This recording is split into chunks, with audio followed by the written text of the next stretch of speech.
Whoa, Yo, whoa, whoa. There he E is. bigger. What's up, good, baby? dog? What's going on? I can't call it. Hey, man. Good to Can't see you, call man. it. Can't call it. How you doing, dog? Man, I can't complain, man. Breathing air, man. Attitude of gratitude, man. How you feeling? Exactly. I'm feeling great, bro. It's been a busy day, but I'm glad it's almost coming to an end. And I get to end it with my nigga E bigger. What's Yeah, good? yeah. Yeah. What you gonna do about it? I'm gonna get my father back. I don't know what I said. I'm gonna get my father back. Hey, man. You know what's funny about that moment? Maxwell put me in a skit, like as if I was acting or I knew how to act. I didn't even know what I was doing, bro. That was my first time ever acting. That was perfect. And it worked perfectly. Yeah. And it worked perfectly, especially for like the bit that we were doing. It would work perfectly. And then you had like everybody asking if this is a real movie and when is it going to turn to a real movie. That was the best. That was the highlight for me of the whole situation. Yeah. You know what I'm saying? Yeah, man. That was perfect. Those are good memories because it was like, damn. So when I see you now on the TV screen, I'm like, I know him. That's my guy. That's my guy. It's like, it's so many memories in that moment because I'm like, damn, look at life. You know, look how life transpires, look how life transforms for people who don't give up, who don't quit.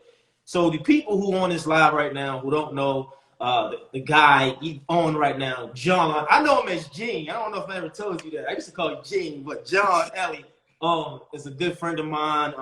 We did a few skits together years ago. I think it was for like Funny or Die. They was doing Funny or Die, yep. With a good friend of ours, Maxwell's house, and shouts out to Maxwell. Yeah, man. I haven't seen Max in a minute, bro. I actually tried to hit his line the other day, and it was called. He probably was busy, but like I was like, yo, I wanted to tap in with him because I haven't heard from him from a long time. The last time I spoke to him, he had his podcast he was doing where he's like interviewing people and everything like that, people that from his life that he worked with in the past, and from what I hear, it was doing really well. You know what I'm saying? So shout out to Max. And shout out to Max, Money Max. Yeah, man. So like I said, man, thank you for being here on this Friday. I know you're busy. You got a lot going on. We just gonna discuss, acting, directing. I almost fucked up the time frame. I was dropping off merch in Burbank to run back home downtown. Yeah, I was in Burbank just a little while, just like 20 minutes ago. It's like 30 minutes ago. I'm lying. I gotta buy something from you, man. When we get off here, I'm gonna get some stuff. Yeah. Link up. But yeah, man. So we're gonna talk, like I said, acting, directing, your career, success, establishing it, maintaining it. But I got some questions for you. But the way these questions work, this is kind of like a rapid fire, but you only can have one word answers. All right, we're just gonna break the ice with it. So you acting studio in it right now? I mean, I'm just, I gotta put my boy in the hold on, it's retreating.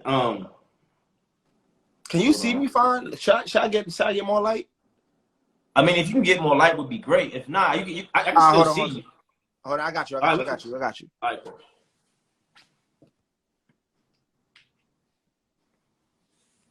Oh man, Jeanelie, baby, straight out of Massachusetts, baby.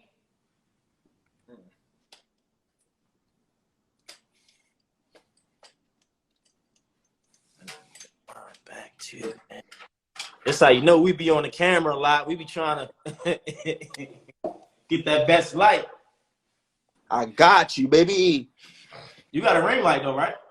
Nah, I ain't got no ring light. I got a softbox light. Oh, yeah, that's better. Yeah, for the audition tapes and stuff like that. Like I just had to do one this morning. Oh, okay. Hey man, I'm gonna just put it out there because this is what I was watching some of your stuff on YouTube, and I'm gonna just put it out there because this is what I feel for you. I see you in a big movie soon, like a Black Panther 2. I see you in something like the movie that just came out, Black Judas. If that's Judas and the Black Messiah. Yeah, I see you in that. I see you on another hit TV show. I saw you had like a 1-minute reel on YouTube. I'm like, damn, bro, really got it.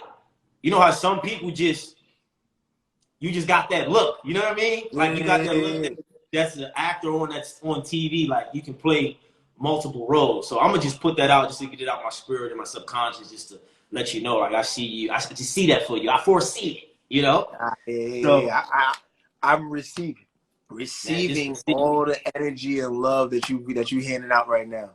Yeah. Sorry. So what's like up, I said, Brianna? I these see you, questions. Lucy. I see you, Jasmine. These are all my IG Live movie night family. Alamia, I see you. One Lise, I see you. Yeah, so with these questions, like I said, it's gonna be quick, but it's only one word answers, right? Okay. Just one word. Whatever that one word is, just say it. Don't gotta be right. It's just whatever comes to your mind. All right, so the first question is, why acting and entertainment? Why not? Are you more on-camera talent as you are behind-the-scene talent? Yes. What does brother's keeper mean to you? Family. What does insecure mean to you? Me. What does fear mean to Gene? John, that's a Gene. Go time. What brought you to LA? Hope. I like it. There we go. Now we in it. Yeah. So basically, I just wanted to kind of like break the ice. You know, I wanna kind of like get a little deep in the beginning, not as deep, but I remember we was up in the hills one night or one evening, man, from an event, and you told me, or we was somewhere, it was during the day, and you told me about your brother, bro. And for me at the time, it shook me up because that was the last thing I would expect you telling me. Not that it was bad or good, it just was like your personality, your persona, how you came off as an individual, you being authentic, you being genuine. It made me really think like, man, Buddy really out here trying to make it happen, man. He just had something happen to him that could leave him, you know. So if you can take me back, not to the moment of like the turning point of that moment of getting that information or what it did to your spirit to push you where you are today. It was like, damn, you really want to go deep. It was like pulling my safety net from under me. You know what I'm saying?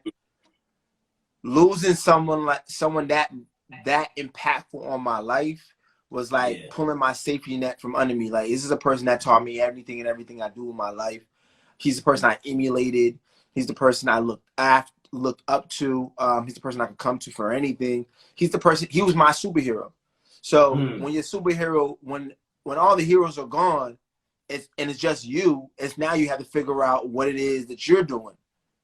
What was your motivation? What moved you? What got you to where you're going? You know what I'm saying? So I was a lost boy who found his way. You feel me? So through that situation, I was able to find myself and find the things I like to do for me, while also shouting out my big bro in all the things I do. You know what I'm saying? So he's a part of every journey, every part of me, and also allowed me to grow, and also allowed me to see through situations that are just not for me.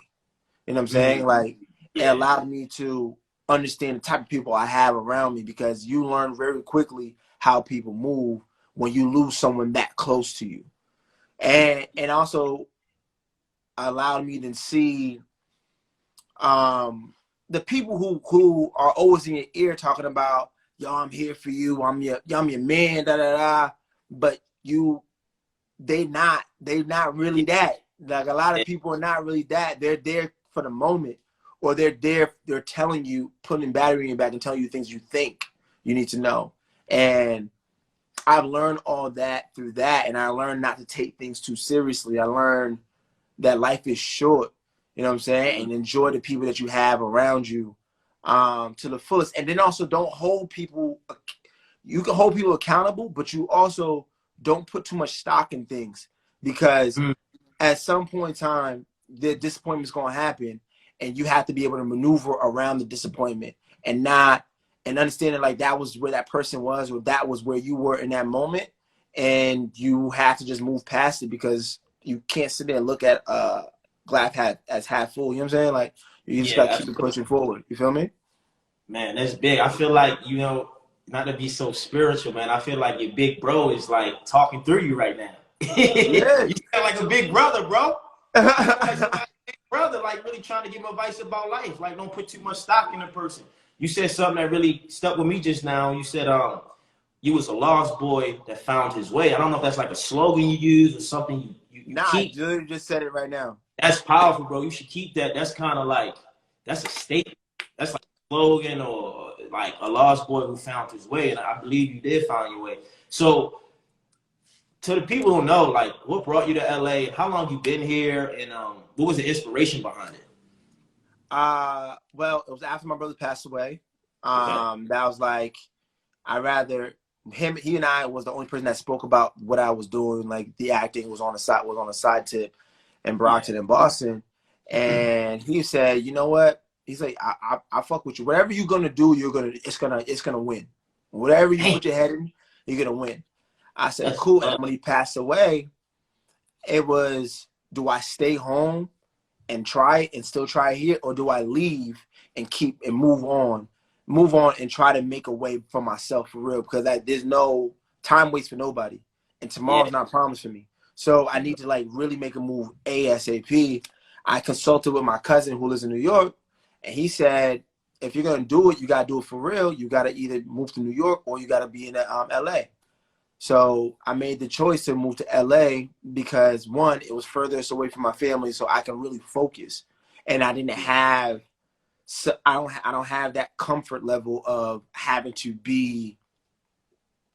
like, oh, I can stay at my mom's crib, I could do this, I could do that, or stay at my cousin's crib in New York. I could just, you know what I'm saying, and move around and being pulled into family stuff. So I had to like really move on and really make something happen for myself. And I called the only person I knew in LA at the time, and he said, yo, you can come live with me. And by the time I flew out here, can't quit my job and moved to LA, homie. What year was that, by the way? This was 2009. Oh, wow, okay. So you 2009. 2009, April. So my 11th year anniversary, no, 12th year anniversary is coming up. No, 11th year anniversary is coming up this year. Okay. Wow. So I moved here, and at the airport, homie bails on me at the airport, told me I can't stay with him. So I'm like, shit. You know what it was? He thought you was bluffing. He thought he wasn't going to come. He probably thought I was BSing. Yeah. So I was like, look, if I'm going to do, I'm here. And I wish you told me this before I left Boston. So there's this guy at baggage claim that I was with him. And I asked this dude I met at baggage claim if I could live with him. And he said, yeah, sure. He allowed me to stay at his crib for like the first 4 months until I found my crib in Bassett House on Bassett Street in Van Nuys. And I lived there with a bunch of creatives who were running and gunning and waiting to trying to make it happen for themselves. Yeah. And they all found their way too, you know? Wow. That's a blessing. I mean, that intro, that first part of that story sounds like a TV show or a movie. Yeah, it's crazy, man. It's crazy because you show up thinking that, all right, cool, I have a place to stay, I got a place to rest my head, and the person who's supposed to hold you down told you you can't live with them. Yeah. Like you can crash at this spot for a night or two, and that's it. Yeah. So I'm like, damn, I gotta buy a ticket home. Or I could ask this person, take a chance and ask this man that I just met in baggage claim if I could live with him. And he said, yeah. He said, yeah. So I had no choice but to get it. At this point, a complete stranger met me and said yes to me. So I got to say yes to myself too and really get it. So therefore, I'm not letting him down who took a chance on somebody he just met at the airport. So I got up every morning at 6 a.m. I made sure I wasn't in the house. And I was back. When he was at work, I was out of the house. When he came back, I was back in the crib. You know what I'm saying? Like, you got to keep it moving. You know what I'm saying? So, absolutely. You know, before we talk about acting, I feel like, you know, for you, now that I'm thinking and listening, I feel like acting found you. But I felt like acting found you with the spirit of your brother. Like, you got to get him in this industry. Like, you know what I'm saying? Like, his spirit of acting kind of like found you, right? But can you kind of tell the people, can you tell me, like, what were you passionate about before you started acting or doing theatrical work or on camera? What were you passionate about? All I was passionate about was hustle. That's it. Yeah, it was about the hustle for me. So before acting became my thing, I was working for Sprint. I was a district manager for like 3 mall kiosks. I had a nightclub promotion business. I was going to New York, buying bundles of crates for like Air Force Ones, Jordans, and Nikes, and selling them at school. I was selling them at school. I was good with the computer, so I knew how to do ringtones and everything like that for your Nextels and all your Blackberries and shit like that. I was setting that up. I was in the merch game because I was doing silk screen tees, like, iron-on tees and stuff like that, and had that going. So I had like a bunch of my hands in a lot of pots. So my goal was simple before acting. It was, I'm gonna own a nightclub, I'm gonna own a barbershop, and I'm gonna have 3 Sprint stores, and I'm done. And I'll be cool on that. And then when acting, in your videos, you're gonna have your own promotion company, right? Yeah, I'm having my own right now. It's all about Bassett House merchandise, and creating and developing new content with up and coming filmmakers. You know what I'm saying? And giving them the key and bridging the gap between with the knowledge they know, with the people they're around to work and make their own content happen. You know what I'm saying? Yeah. Like that's the vibe. That's the goal. You kind of feeding off of my question because I already, like I said, I did some research. So I was going to ask you, now that you're older and you got more insight and experience in life, did you own some stock in Sprint? Open up those barbershops and those still your ideas? Yeah, those still ideas. Like I still want stock and merch and stuff like that. Now I'm investing in other things now. The barbershop's still always gonna happen. I'm always gonna get the barbershop. Like I have to get the barbershop because that was my first goal. And I'm gonna have a nightclub, of course, because I just have to have it. And then I'm gonna continue to diversify my portfolio as far as but the first step right now is grow Bassett House to the biggest it can be, and get it to where it needs to be at. Can you elaborate what that is? Bassett House? So Bassett House is a culturally driven production company powered by filmmakers. You know what I'm saying? By BIPOC filmmakers who like to create their own content, who say yes to themselves, who are investing themselves with the people that sit next to them. That are not waiting for someone to give them opportunity, but kind of like booking themselves and like making their own opportunities happen for themselves. And that's a shout out to the Bassett House, the house I lived on Bassett Street, where everybody in that house was a creative working together and supporting one another's craft and building each other up to eventually graduate into the industry and get themselves in the industry themselves. By the time I left Bassett House, everybody had their own career.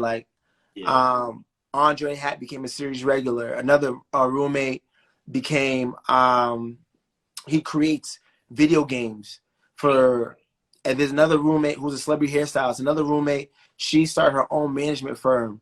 Another roommate became a series regular on American Crime. Like everybody who lived in that career kind of graduated out of that house and created their own career. So Bassett House Pictures is going to be an incubator for up-and-coming filmmakers where they could create their own stuff.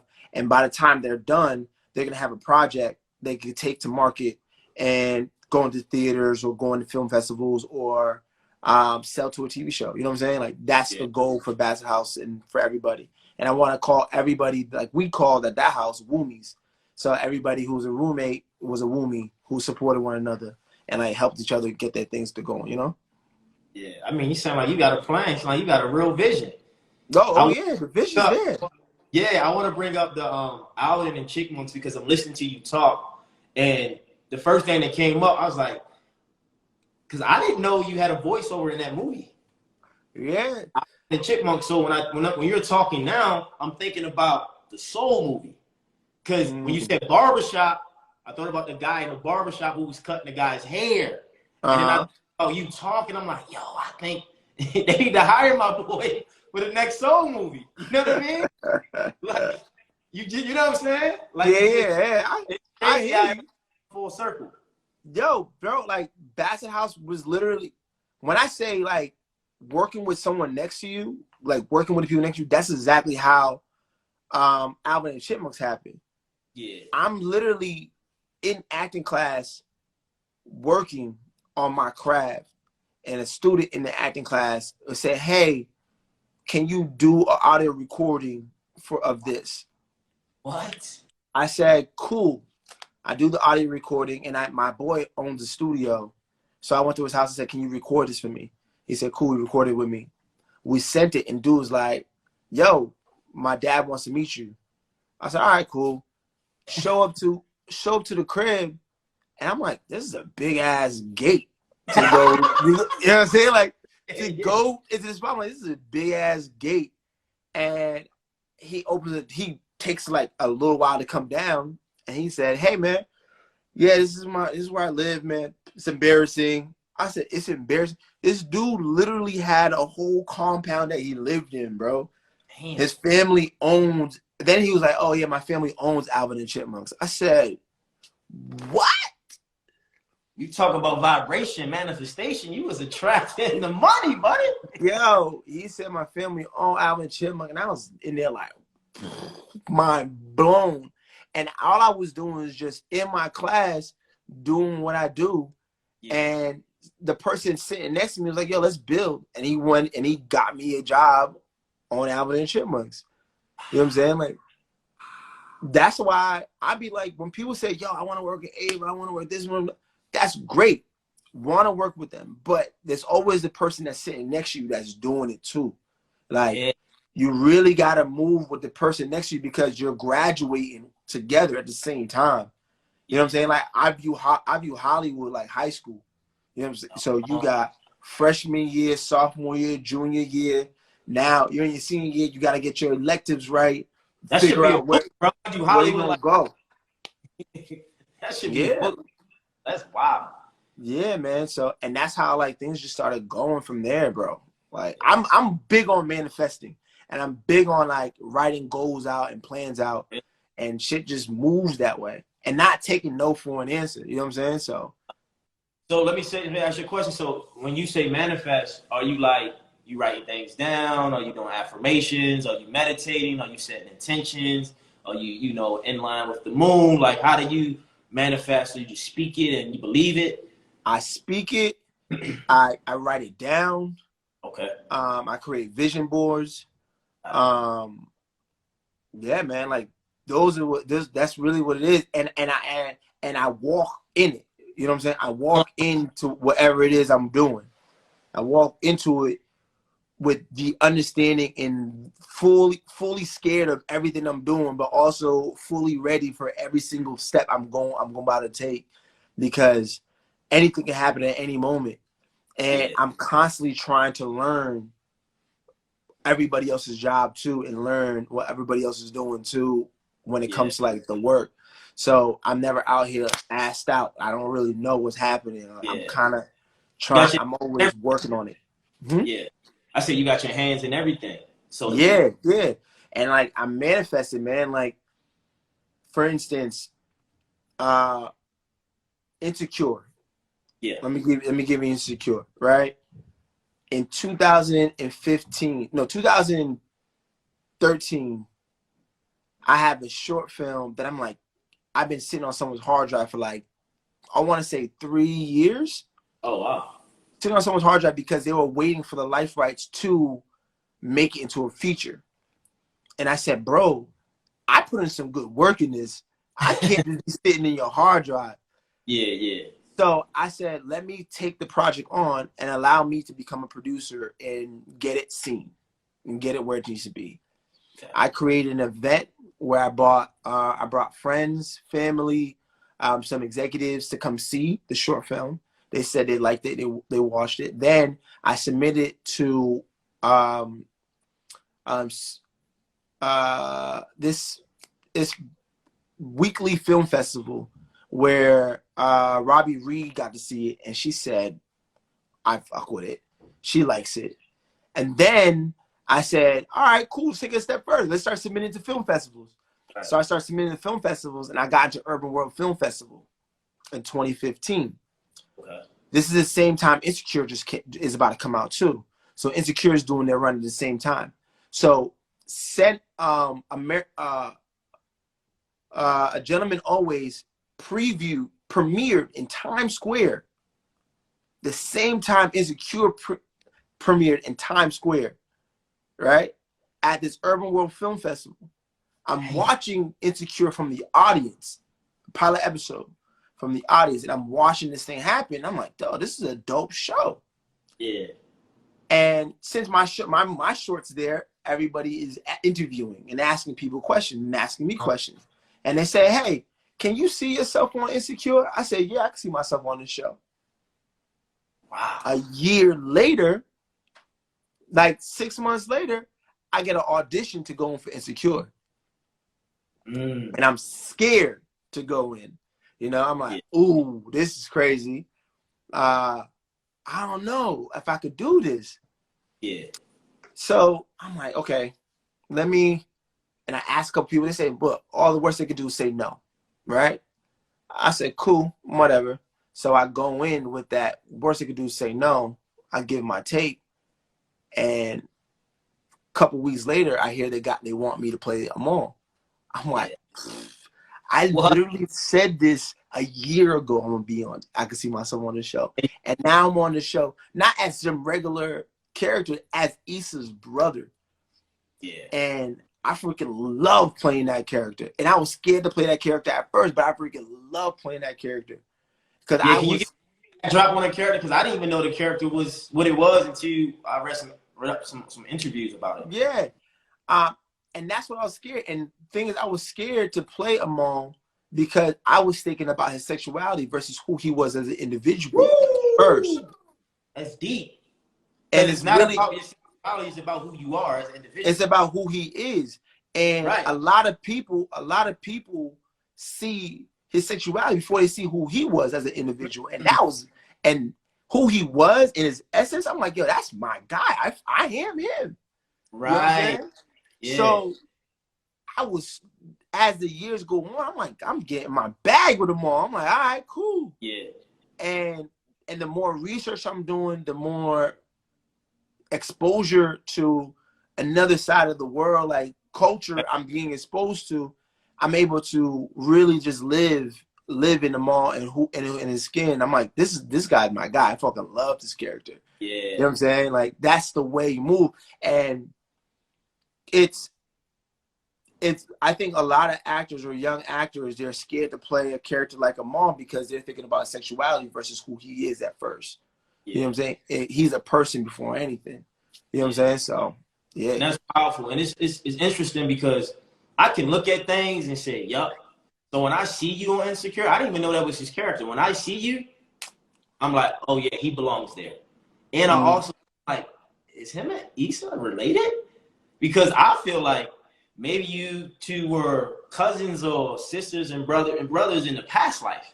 Because y'all so, your synergy together, you're just like, it just goes. It just works. It's like, yeah, you're like, whatever, bro. Like, yeah, whatever, what you think? Like, you know, it's like you know her, she knows you. Like, it's not even a thought. It's just a vibe, and it just works. You know, so it's literally the vibe. It's literally the vibe. Like, everybody on there is so cool to play with. Yeah. Like, everybody has a childlike mentality when it comes to playing, and you're joking around the whole day. Yeah. You're joking around the whole day on set, whether it's on camera or off camera. Everybody has that playful vibe. And they work to get that happen by, like, people hanging out with one another. You know what I'm saying? Like, during they host events together. They do all these things where people could just kick it and just catch a vibe off of one another, and you could just chill. So you can really get the energy off of one another. Yeah, you can. So what season is this for you? This your third season you're on? This is my fourth season. It's the last season. Yeah. See, so tell me there's going to be another show. Tell me you're working on another show or something, or you're shooting another pilot or something. I think, like, season. Here's the thing, man, and I'll be frank. I think as a black actor and man, you know, in the world, you know, I have nephews now, right? They're younger, so they need to see more black men in the role that you're in, like on TV. So, like, if I'm on a TV show, reality, hosting, game show, whatever I'm doing, commercial, I'm always thinking about my nephews, right? Because it's like, what is their blueprint? What do they look forward to? What do they look up to? So the more they see guys like ourselves on TV, not playing basketball, not rapping, you know, but kind of, acting or speaking or motivating, whatever that's influential or positive. I think it does something to their psyche. Yeah. Right. It's more about them trying to be like us or do what we do. It's like, what is it doing to their mind when they're 6, 7, 8, 9? How are they thinking about themselves? Where I was at in Baltimore, it was either sell drugs or play ball. I played ball. You know what I'm saying? And ball was the way to get where you wanted to go, at least you thought. And then ball didn't work out. So I'm like, well, I didn't go pro in ball, so I must go pro in life. And I think it's important for young black men to establish themselves without athletics and without being cool and having swag. Maybe potential young black men writers, actors, producers, and it's more than just being. It's about the perception that's given off. I think every race and culture has a perception and a stereotype that's not always true, and it's not fair because then label before the label is taken off, the top is taken off. You know what I'm saying? You can. I just think, like I said, man, like you on that show, you just look like you belong there. And that's why I see big movies for you, big TV shows and things of that nature coming, because I receive it. It's all. Just natural, Like I can't explain. It's just like, oh yeah, that's, how you can see someone like, oh yeah, he must be a model. Yeah, he must be a hooper. Like you ain't got to question it. You just know. Even when we were like doing our gig, I was skit probably 7 years ago. When I'm watching you, I'm like, you were so in your character that you helped me be me, because you didn't make me feel like we was acting. And I think that's your presence. I think your presence helped people feel like they can just be a person in that character. Yeah. How you would talk to me, your mannerisms. I remember one time, I don't remember the line, but we were doing something and you was kind of like coaching me without coaching me. Oh, you talking about when you were doing the raking scene? Like the raking scene when we were talking. Yeah. But that was that character's vibe. You know what I'm saying? That was that character's vibe, and you were looking for something. So I try to get to the most human possible way of having a conversation with somebody when I'm doing something. Like I put myself in it. I put myself in the situation. I put myself in the circumstance that we're speaking to. You know what I'm saying? Like as much as me as possible. You know what I'm saying? Yeah. And it was just, but yeah, just to get back, Insecure, you guys did it, man. This is the last season. Unfortunately, hopefully there's other shows. Maybe a new Living in Color, or I don't know, Fresh Prince of Bel-Air, Martins. That's already happening. That swag, that energy, like nothing is fun no more. At least for our folks, that's like, yeah, I can't wait for everyone to come on, bro. Like you just know Cole, and you knew Tommy, and you knew Carlton, and you knew like you grew up with these people, so it's like when if I saw Cole and Tommy in real life, I would think they're Cole and Tommy.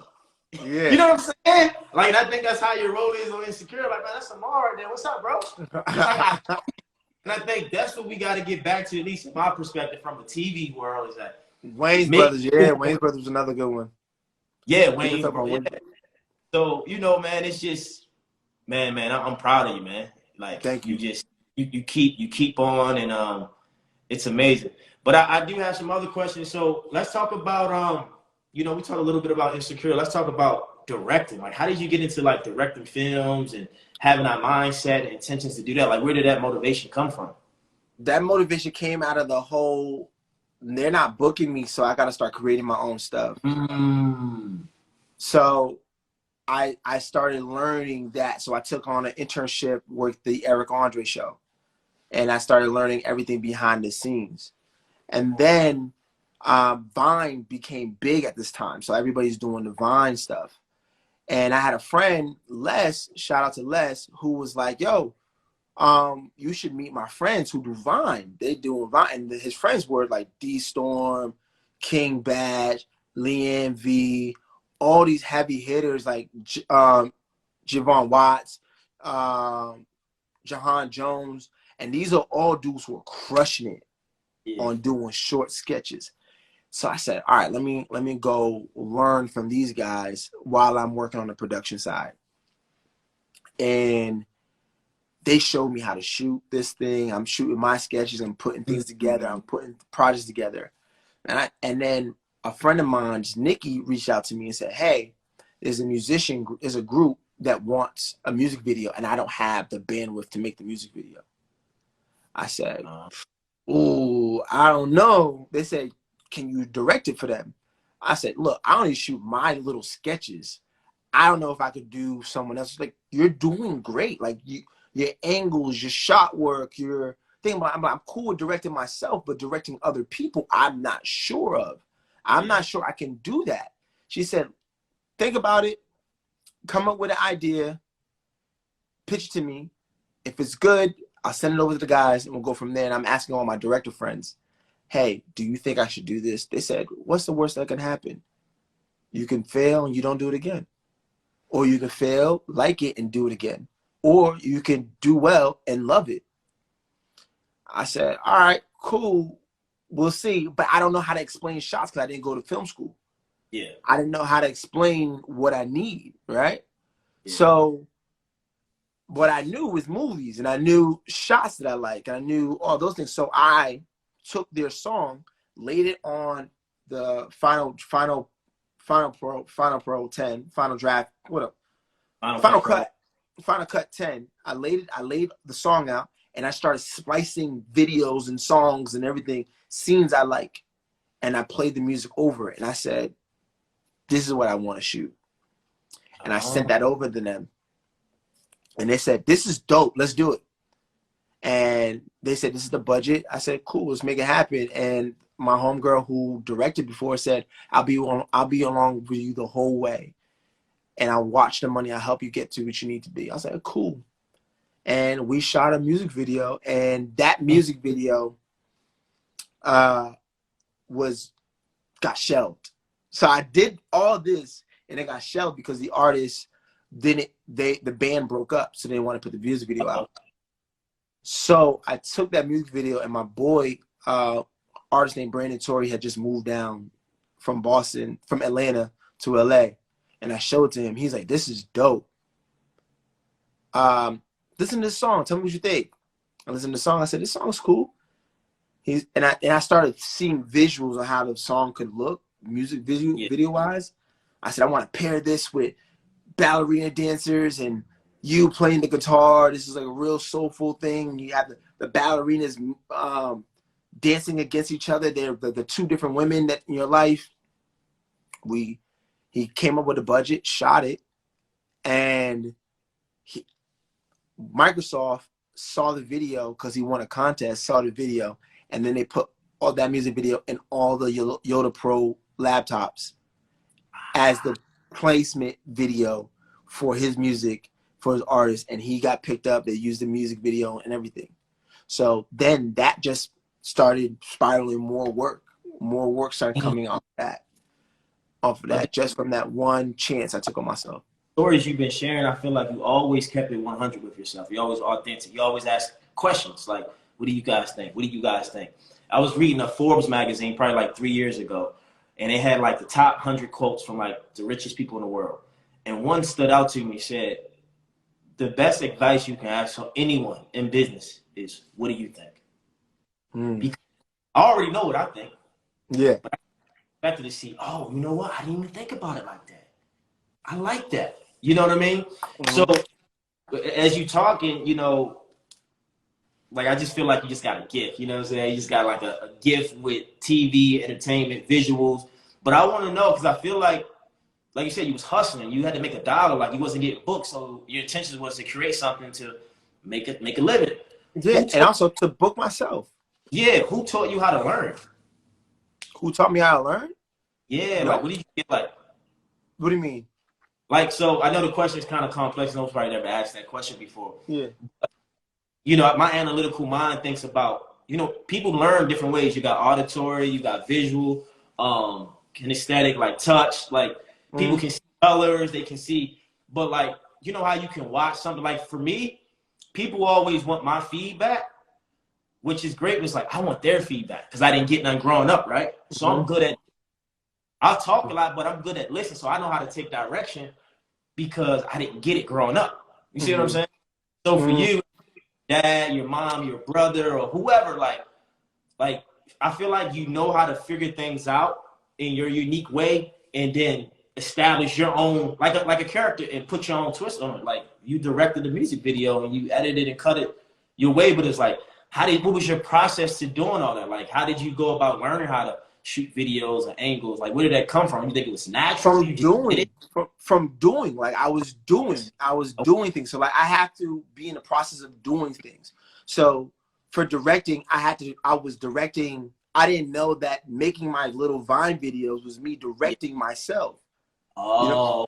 And I'm learning how to move the camera around and how I want it shot. I started with this little phone in my hand. You know what I'm saying? And from visual standpoint, I know what I like to see, what looks good to me.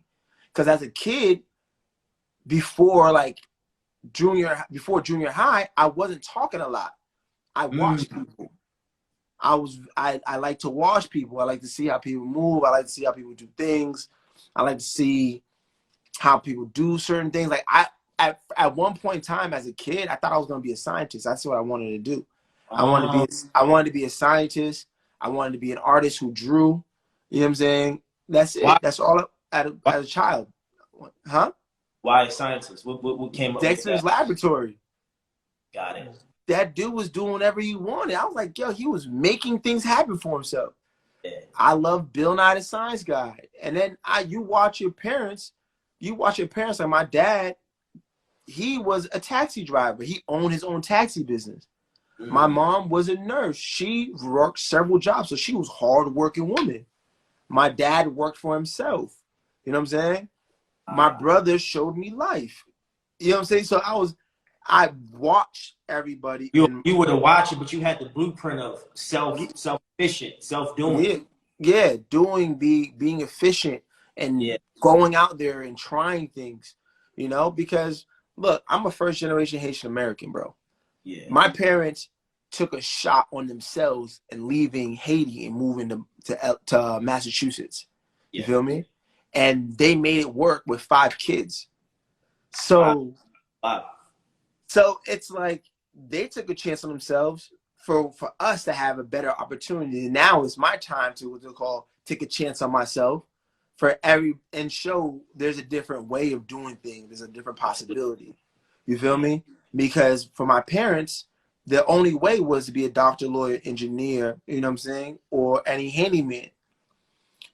But I had different visions for myself, and I went and did that thing. You know what I'm saying? Like, and though my parents really tried to push me into that, this is where I went to, because 1, I liked it, I enjoyed it. 2, my brother supported it, and I knew that I always had him. God rest his soul, he ended up passing away before we got to this point, but he's still on this journey with me. You feel me? So it's like having to figure things out myself now and stepping into new roles, but watching other people is what got me to show me how to start and get things going by myself. You feel me? Yeah, and I think watching, being curious, and you just adore it, bro. I just feel like you just do it.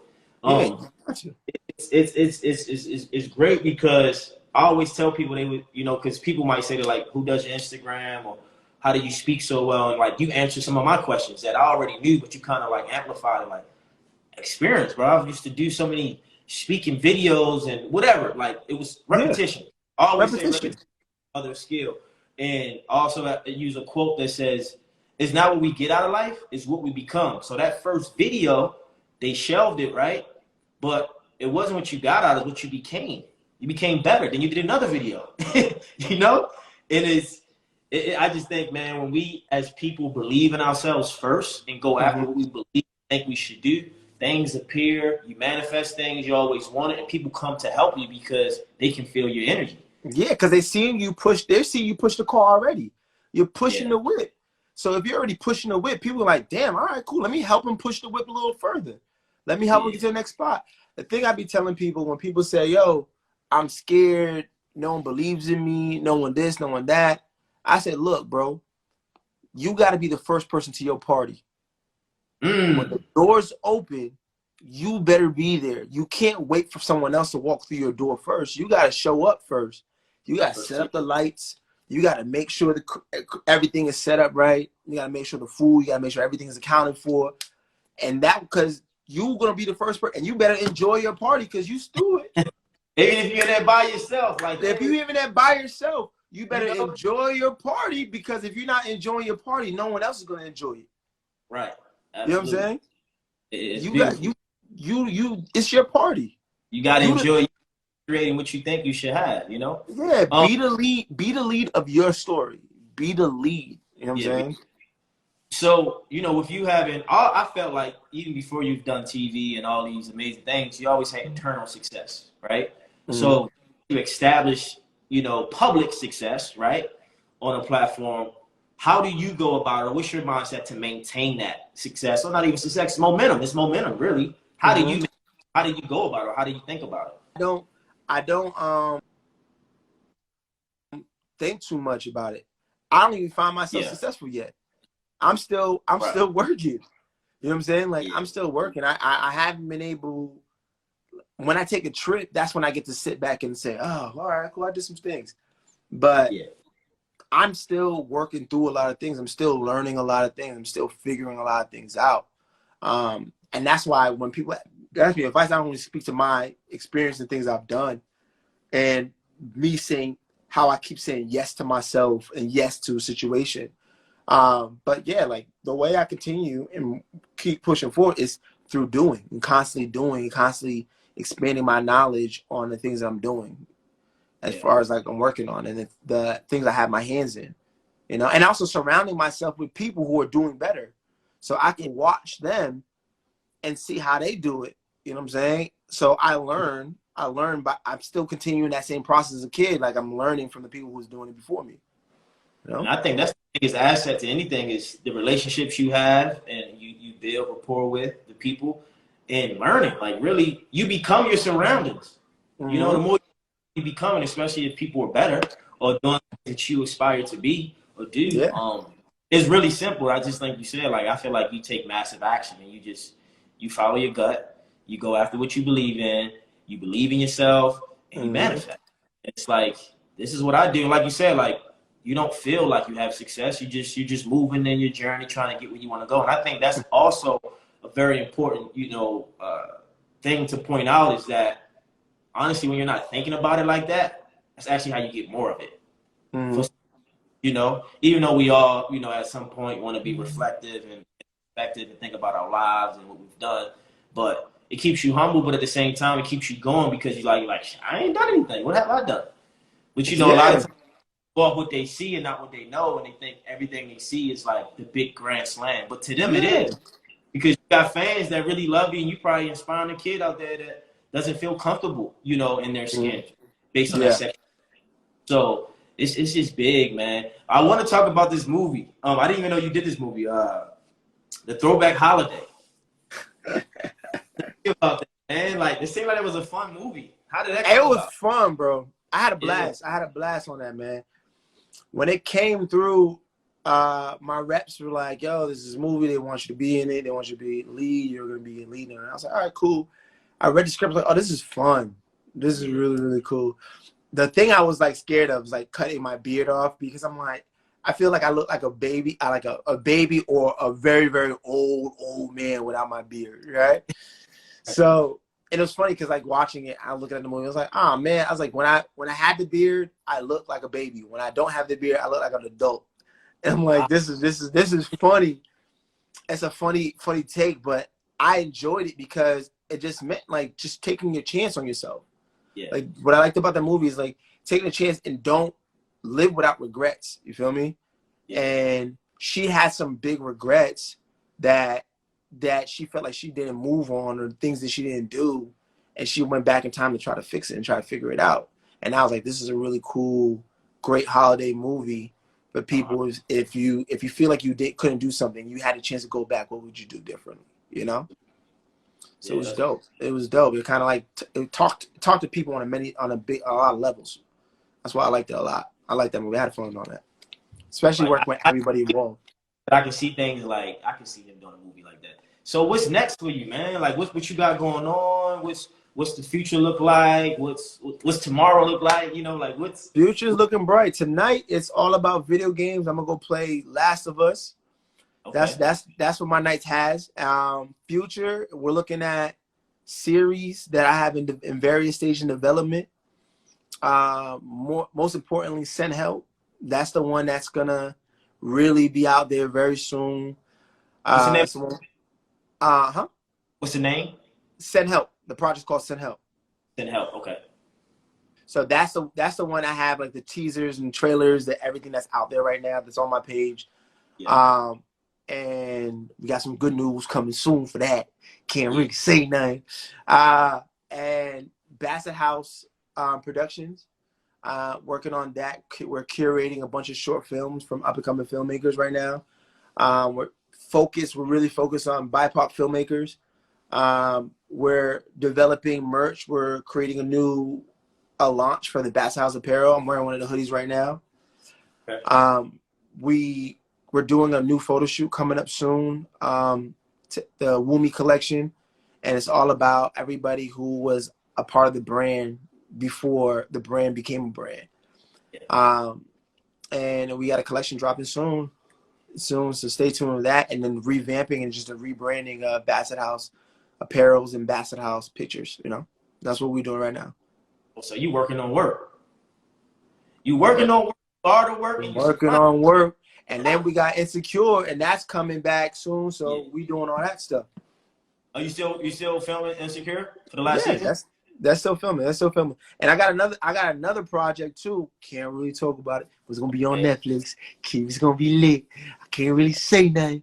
I almost want to show y'all the script, because you guys can't see, but like what I do is when I work on a project and I work with people that I love and admire, I get the people to sign my script.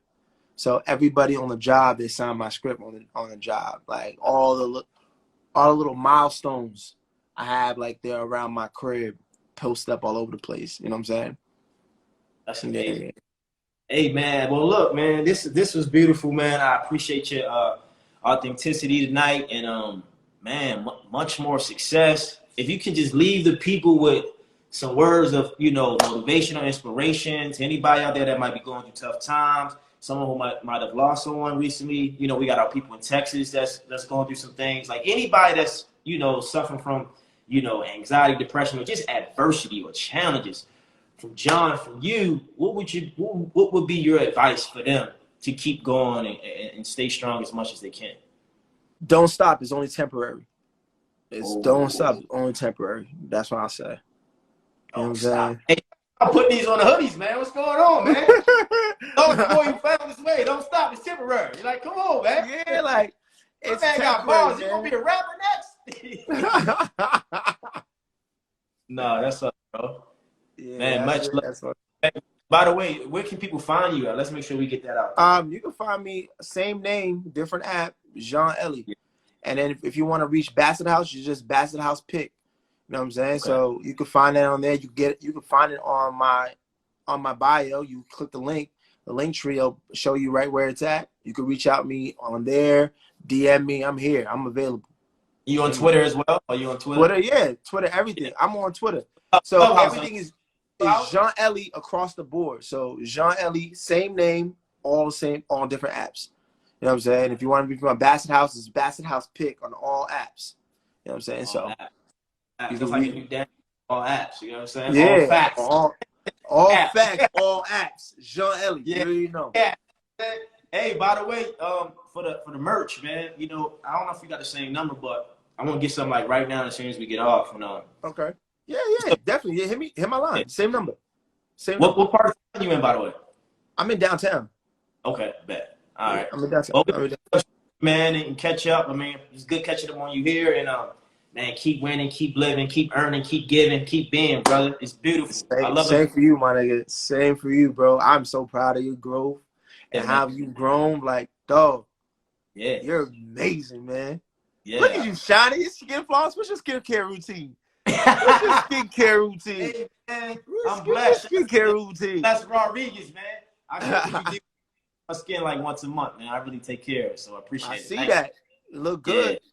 Yeah. Yeah. You know, when you're on TV, man, it's a whole different vibe, you know? So I try to Mm-hmm. stay on top of that, but much love, man. Thank you. But yeah, let's Bro. get up soon. I'm gonna hit your phone. I'm gonna DM you because I don't know if you Yeah, got the hit me, same hit number. me. You hit my, But you got the same number. Same number. I ain't changed it. Same number. yeah. Hit me. All right, All bro. right. I'll let me. My guy, All right, we'll do. love. We got one. My guy, John. That was good. That was good. See, that's a guy that put in the work, that didn't cry. Now he's on Insecure, one of the biggest TV shows out there, and he's doing his thing. You know, we was coming up in the Sandlot together. You know, basically when we first moved to LA. So yeah, guys, this was a good talk, good chat with John. John, thank you once again. This will go up on my page. Don't give up, don't stop, because the struggle is only temporary. You heard it from the man. You know, he said it. I'm just gonna repeat it. It's miracle season. Be great. Love yourself. Be good to yourself. And don't give up. Peace, love, and gratitude. I'm out. See you guys soon.